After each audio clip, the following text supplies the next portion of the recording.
In this video, I will show you formula to count how many times each value appear without typing in the value. So we can see we have this value in number list. Same formula can apply in names.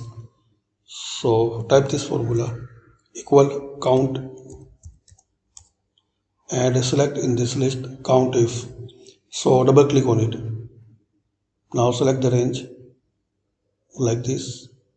Now comma and select the number which you want to count how many times is appear.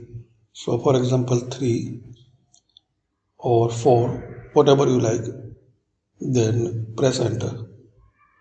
So we can see 3 is 2 times in this list. Now drag and drop.